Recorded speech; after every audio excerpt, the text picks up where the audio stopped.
MetLife Stadium គឺជាទីតាំងមួយដែល Messi សម្រក់ទឹកភ្នែកហើយក៏ប្រកាសចូលនិវត្តន៍ជាបណ្ដោះអាសន្នពីក្រុមជម្រើសជាតិក្រោយតែពីចាញ់ Chile នៅក្នុងវគ្គពេលទាំងទីអញ្ចឹងបើសិនជាអាសង់ទីនប្រើប្រាស់ទម្រង់បាល់លើដូចប៉ះជាមួយនឹងអង់គ្លេសអាចនឹងមានភាគរយខ្ពស់នៅក្នុងការក្លាយទៅជាម្ចាស់ជើងឯកសារជាថ្មីនៅក្នុង2026នេះគូនេះ90នាទីអាចនឹងទំនងនឹងមានគ្រាប់បាល់មួយស្មើហើយអាចបន្ថែមម៉ោងដល់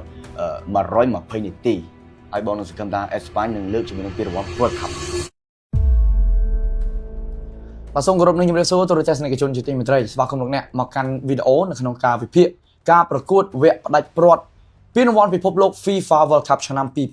2026ដែលធ្វើឡើងមានសហម្ចាស់ផ្ទះ3ប្រទេសមិចស៊ិក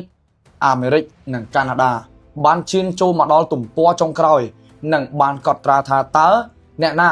ស័ក្តិសមខ្លាយទៅជាម្ចាស់ពានរង្វាន់ FIFA World Cup មួយនេះជាមួយនឹងក្រុមជម្រើសជាតិអាសង់ទីនឬក៏ក្រុមកូជុលអេស្ប៉ាញ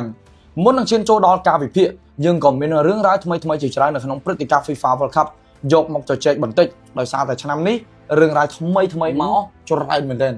បាទជាក់ស្ដែងដោយការប្រកួតវគ្គផ្ដាច់ព្រាត់ម្ចាស់ជើងឯកនឹងបានទទួល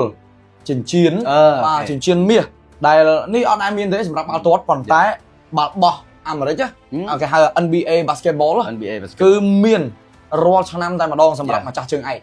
បាទចុះបងគិតយ៉ាងណាដែរនៅក្នុងការផ្ដល់ចិញ្ចៀនហ្នឹងដល់ទៅម្ចាស់ជើងឯកដោយលើកនេះជាលើកដំបូងហើយនៅក្នុងពានរង្វាន់បាល់ទាត់បាទសម្រាប់ការយល់ឃើញផងបងព្រឹត្តិការណ៍ World Cup រៀបចំឡើងមកដល់យុគសម័យ26នេះអាចថា24ដងហើយគឺអត់ទាន់មានការផ្ដល់ជូននៅរបៀបជាបែបជាវត្ថុអនុស្សាវរីយ៍ពី FIFA ចឹងទេអញ្ចឹងវាជារឿងមួយដ៏ល្អដែរបាទសម្រាប់យុគ26ហើយអ្វីដែលសំខាន់ក្រុមទាំងពីរគឺកំណត់ត្រា World Cup កំពុងតែរៀបនឹងសរសេរចូលហើយកំណត់ត្រាថាតើក្រុមណានឹងក្រុមទៅជាម្ចាស់ជើងឯកពិតប្រាកដហើយវាគឺជារឿងល្អបងនៅតែនិយាយម្ដងហើយម្ដងទៀតល្អសម្រាប់ការផ្ដល់ចិញ្ចៀន30រូបដែលរៀបចំឡើងដោយ FIFA អាចថាជាកាដូសម្រាប់កីឡាករល្អ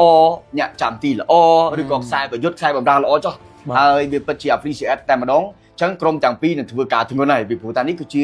រង្វាន់លើកទឹកចិត្តបន្ថែមហើយក៏ជាកាដូដ៏មានន័យបំផុតនៅក្នុងអាជីពបាល់ទាត់ដ៏ស្រស់បំព្រងរបស់ក្រុមយក្សទាំងពីរបាទដោយ FIFA World Cup នេះគឺជាពានរង្វាន់ធំលំដាប់ពិភពលោកសម្រាប់ក្រុមជម្រើសជាតិដូច្នោះហើយវាអត់ខុសពី NBA ទេ NBA គឺជាការប្រកួតលក្ខណៈពានរង្វាន់បាល់បោះធំបំផុតមួយដែរអញ្ចឹងនៅពេលដែលក្រុមណាឈ្នះមួយគឺគេធ្វើចិញ្ចៀនឲ្យពាក់អញ្ចឹងដូចក្រុមជម្រើសជាតិប្រេស៊ីលចឹងបើពីមុនមកគេមានការចែកចិញ្ចៀនណាអ្នកដែលជា legend របស់ប្រេស៊ីលពាក់ចិញ្ចៀនគ្រប់ដៃតែម្ដងបាទលើក5ដងមួយខាងពាក់5ហ្នឹងហើយបាទអញ្ចឹងយើងចាំមើលនេះគឺការចាប់ផ្ដើមទេយើងអត់ដឹងថាព្រឹត្តិការណ៍ក្រោយៗទៀតវានឹងមានការជូនរង្វាន់បែបនេះទៀតឬអត់ព្រោះថានេះគឺជាលើកដំបូងហើយប្រហែលជាគំនិតកើតចេញពីប្រធានាធិបតីលោក Donald Trump ដែរដោយសារតែគាត់ចង់យកទស្សនៈរបស់គាត់ក៏ដូចជាការគិតរបស់គាត់នៅក្នុង NBA យកមកដាក់ក្នុងបាល់ទាត់តោះឥឡូវយើងចូលដល់ប្រធានបទបន្តបាទបងមានអីបន្ថែមទៀតសម្រាប់តោះចឹងឥឡូវយើងចូលដល់សាច់រឿងក្តៅយើងឃើញថាក្រោយតែពីមានការផ្ដល់ចិញ្ចៀនបាទវាជាកាដូសម្រាប់កីឡាករហើយអញ្ចឹងអាចនឹងថ្នាក់ដឹកនាំជាន់ខ្ពស់អិសរាជជនជាន់ខ្ពស់ទាំងអស់នឹងបង្ហាញវត្តមានហើយដោយជាក់ស្ដែង Gianni Infantino និងប្រធានាធិបតីសហរដ្ឋអាមេរិកហើយនឹងថ្នាក់ដឹកនាំរបស់អាសង់ទីននិងអេស្ប៉ាញក៏រៀបចំនឹងបង្ហាញវត្តមាននៅក្នុងការប្រកួតវគ្គផ្ដាច់ព្រាត់ក្រុមទាំងពីរគេនៅប្រកួតនៅក្នុងកីឡាដ្ឋាន MetLife Stadium បងមានចំណុចមួយគេថាកីឡាដ្ឋាននេះមិនមែនជាលើកដំបូងសម្រាប់ Lionel Messi ទេ MetLife Stadium គឺជាទីតាំងមួយដែល Messi សម្រក់ទឹកភ្នែកហើយក៏ប្រកាសចូលនិវត្តន៍ជាបណ្ដោះអាសន្នពីក្រុមជម្រើសជាតិក្រោយតែពីចាញ់ Chile នៅក្នុងវគ្គពេលទាំងទីហើយឥឡូវនេះគឺជាពេលវេលាមួយដែលអាសង់ទីនត្រូវតែលាងជម្រះនៅបណ្ដោះសាររបស់ខ្លួនហើយបងអូនយល់យ៉ាងដូចម្ដេចសម្រាប់ក្រុមទាំងពីរនៅពេលដែលប៉ះគ្នាបងមើលទៅតាមការស្រាវជ្រាវស្ថិតិគឺស្មើគ្នាល្អដូចជា4ទៅ10ជើងស្ប៉ាញឈ្នះ6អាសង់ទីនឈ្នះ6និងស្មើគ្នា2បាទហើយគិតទល់តម្រង់មកដល់ពេលនេះការលេងយ៉ាងល្អបាល់ទីគីតាការខ្លីៗរបស់អេស្ប៉ាញក្រោយតែពីប្រកួតយើងបានមើលទាំងអស់គ្នាហើយនឹងប្រព័ន្ធដែលមិនទប់ទេពីមេស៊ីនៅតែវិកបកគេលឿនពឹបធ្លាយធ្លាយអញ្ចឹងបើគេយល់ឡើងដូចម្ដេចសម្រាប់វគ្គផ្ដាច់ព្រាត់នេះ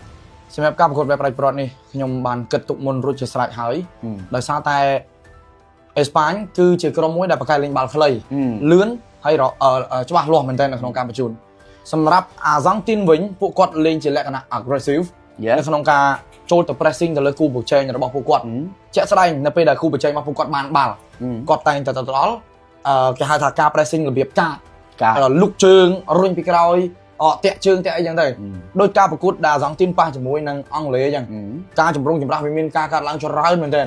ដោយសារតែនេះគឺជាការបំបាក់ mentality ក៏ដូចជាការបំបាក់ស្មារតីទៅលើគូប្រជែងរបស់ខ្លួនដើម្បីឲ្យមានការខ្លោបខ្លាចនៅក្នុងការគ្រប់គ្រងបាល់ជាប់ជើងយូរ បែក roll បណ្ដោយ បាទបែក roll អញ្ចឹងអាសង់ទីនគេនឹងលេងទម្រង់បែបហ្នឹងទល់ជាមួយនឹងអេស្ប៉ាញព្រោះអេស្ប៉ាញគេចូលចិត្តលេងបាល់ខ្លីហើយលឿនភាគច្រើនគេលេងនៅគៀកគ្នាអញ្ចឹងអាសង់ទីនមានតែប្រើទម្រង់បែបហ្នឹងឯងកុំឲ្យមានការសាំញ៉ាំនៅក្នុងការចាំចូលទៅយកបាល់ពីខាងអេស្ប៉ាញព្រោះមានប្រវត្តិមួយហើយបារាំងនឹងបដ ாய் ឲ្យអេស្ប៉ាញលេងទៅពេលខ្លួនឯងតុកសិចយកបាល់អត់បានទៅដល់បាក់ធ្មង 2-0 ហ៎ 2-0 អត់មានតដៃបានទេវាជាអ្វីដែលមានការព្រួយបារម្ភខ្លាំងសម្រាប់អ្នកគ្រប់គ្រងដែរព្រោះថាអាសង់ទីនភាគច្រើនគឺគាត់លេងប្រហែសបាទគាត់លេងប្រហែសគាត់បដ ாய் ឲ្យគេលេងស្រួលមែនទែនអញ្ចឹងនៅពេលដែលគេមានឱកាសស៊ុបបញ្ចូលទីពួកគាត់ចាប់ផ្ដើមស្លន់ ហើយវាវិញបដ ாய் លេងលក្ខណៈថាចាប់ផ្ដើមសម្រុកទៅវិញហើយនៅពេលដែលសម្រុកទៅវិញតែងតែផ្្លាត់មកវិញទៀតបាទផ្្លាត់ឲ្យគេមកវិញទៀតចាក់ស្ដែងយើងឃើញការប្រកួតទល់ជាមួយនឹងអេស៊ីបគាត់បើកឲ្យគេដាក់មកគ្រាប់បន្ទាប់មកទៀតគាត់បុកទៅគេវិញអត់ចូលគេដាក់មកគ្រាប់ទៀត2 គ្រាប់បាទ 2-0 ហើយបានគាត់ព្យាយាម build up លេងតម្រង់បុកទៅវិញក៏ប៉ុន្តែនៅក្នុងការប្រកួតទល់ជាមួយអង់គ្លេសគាត់លេងទប់គាត់លេងទប់សិនគាត់លេងទប់ដើម្បីវាយពួកគាត់ប្រើតម្រង់ 4-4-2 អញ្ចឹងមានន័យថា 4-4-2 តម្រង់ទប់សុទ្ធសាធដើម្បី counter ត្រឡប់ទៅវិញប៉ុន្តែអត់មានប្រសិទ្ធភាពទេចាប់តាំងទី1 0ស្មើចូលដល់តាំងទី2នាទី55គេដាក់1 Gordon បាទ Gordon ដាក់1អញ្ចឹងគឺព្យាយាមកែសម្រួលឡើងមកវិញគាត់ប្រើប្រាស់តម្រង់បាល់លើវិញម្ដងលេងបាល់លើបាទលេងបាល់លើអេស្ប៉ាញស្ទើរបាល់លើវិញអេស្ប៉ាញស្ទើរបាល់លើអញ្ចឹងបើសិនជាអាសង់ទីនសម្រាប់មុននឹងយើងចូលទៅដល់សាច់រឿងដ៏ឆ្ងាញ់ចុងក្រោយបន្តិចយើងចង់លើកយកចំណុចអាញាកណ្ដាលមួយតើរវាងវិវាទក្រុមតាពីរនេះនៅពេលដែលមានពាក្យចាមរាមឬមួយក៏អ្នកគ្រប់គ្រងប្រជាជាតិរបស់អាសង់ទីនបានឃើញហើយពីមុនអាញាកណ្ដាលត្រូវបានកាត់សេចក្តីឲ្យអាសង់ទីនចាញ់ទៅលើក្រុមអីគេដូចជាក្រុមអ៊ីរ៉ាក់អូខេអារ៉ាប៊ីសាអូឌីតហ្នឹងហើយចាំបានឲ្យជួយអ្នកគ្នាមកនិយាយ2022ខ្ញុំចាំបានអូខេតោះអញ្ចឹងឥឡូវទល់មកដល់2026នេះលោកអាញាកណ្ដាលមួយរូបត្រូវបានចូលមកកាត់សេចក្តីការប្រកួតសារជាតិថ្មីមានគោស្ទៀវជាមួយនឹងស្មៅចាស់អីចឹងទៅអញ្ចឹងឥឡូវបើគេគិតថាវានឹងមានរឿងអ្វីកើតឡើងអាចរំលឹកcycle ទៅរឿងរ៉ាវចាស់ៗដែរទេយើងកុំគិតរឿងរ៉ាវការកាត់សេចក្តីរបស់អាញាកណ្ដាលព្រោះអាញាកណ្ដាលគាត់ធ្វើទៅតាមទូនីតិច្បាប់របស់គាត់បាទច្បាប់បាល់ទាត់គឺគាត់យកមកអនុវត្តគាត់មិនមែនទៅស៊ីសនុកសោកប៉ាន់យកមកពីនៃការឲ្យអ្នកនេះអ្នកនោះចេះតែតាមអំពើចិត្តគាត់ទេការឲ្យក្របបាល់ការឲ្យចូលឬមិនចូលក៏មិនមែនជាការឲ្យទៅតាមអំពើចិត្តគាត់ដែរច្បាប់បាល់ទាត់គឺបានចែងអញ្ចឹងអាញាកណ្ដាលគឺគាត់អត់មានស៊ីសនុកខាងណាទេលេងតាមសមាជិកលេងតាមសមត្ថភាពខ្លួនឯងឈ្នះក៏ជាសមត្ថភាពខ្លួនឯងចាញ់ក៏ជាសមត្ថភាពខ្លួនឯងបើថាប៉ះទង្គិចគ្នាអាញាកណ្ដាលមិនពីណីអាហ្នឹងបានជាកំហុសអាញាកណ្ដាលអូខេបាទអញ្ចឹងយើងអាចចោទប្រកាន់ទៅលើអាញាកណ្ដាលបានហើយលោកស្លាវកូវិនស៊ីកគាត់ក៏ជាអាញាកណ្ដាលដែលមានរឿងអាស្រូវតាក់ទងទៅនឹងអំពើផ្លូវភេទមួយដែរប៉ុន្តែគាត់ក៏បានចេញមកវិញដោយលុបលាងឈ្មោះពីកំហុសរបស់គាត់ដែលបានសាងហើយគាត់ក៏បានត្រូវបានជ្រើសរើសពី FIFA ក្នុងការកាត់សេចក្តីវគ្គផ្ដាច់ព្រាត់មួយនេះអញ្ចឹងខ្ញុំគិតថារឿងរ៉ាវចាស់វាគ្រាន់តែជាអតីតកាលយើងបំភ្លេចចោលបាទរឿងរ៉ាវថ្មីវានឹងគ្រោងនឹងកើតឡើងអញ្ចឹងយើងយកអាថ្មីវិញយើងកុំយកអាចាស់ទៀតហើយការកាត់សេចក្តីរបស់អាញាកណ្ដាលបងប្អូនហើយសម័យកាលនេះហើយគឺលែងមានភាពស៊ីសំណូកទៀតហើយគាត់ថាអ្វីដែលខ្ញុំចង់ឃើញខ្លាំងបំផុតការប៉ះទង្គិចគ្នាគួរតែមានការពិន័យឲ្យជាក់លាក់ឲ្យច្បាស់លាស់កុំឲ្យមានការបកស្រាយថ្នាក់ពាក្យសម្ដីគ្នារវាងអ្នកគ្រប់គ្រងទៅអ្នកគ្រប់គ្រងអីចឹងទៅបាទអូខេតោះចុះឥឡូវយើងចូលទៅមួយសំណួរចុងក្រោយបងចង់ឲ្យឯងជួយ predict ជើងខ្សែការពារឬក៏ខ្សែប្រយុទ្ធរបស់គូជំទង់អេស្ប៉ាញបន្តិចតើប្រកួតចុងក្រោយផ្ដាច់ព្រាត់នេះមើលទៅ3លើ4លើរបស់អេស្ប៉ាញលេងយល់ចិត្តគ្នាមានកីឡាករណាខ្លះ3លើ4លើបងនិយាយ3លើ4លើចោះខ្សែការពារឬក៏មិននិយាយតែខ្សែប្រយុទ្ធបណ្ដោយទៅមិនបាច់និយាយខ្សែការពារខ្សែប្រយុទ្ធអូខេខ្ញុំឃើញថាឥឡូវហ្នឹង3លើអ្នកជំនួសNico Williams បានណាលេខបាយណាលេងបាននៅខាងឆ្វេងណា Miguel Oyarzabal គ្រាន់តែជាអ្នកដែលលេងបំបែកប្រព័ន្ធការពារទេ Lamine Yamal គ្រាន់តែជាអ្នកក្លុកទេចំណែកអ្នកបញ្ចប់ទីគឺអ្នកផ្សេងទៀតបាទអាលេខបាយណាក៏ល្អបាទលឿនបញ្ចប់ទីច្បាស់គួរសមប៉ុន្តែគ្រាន់តែថា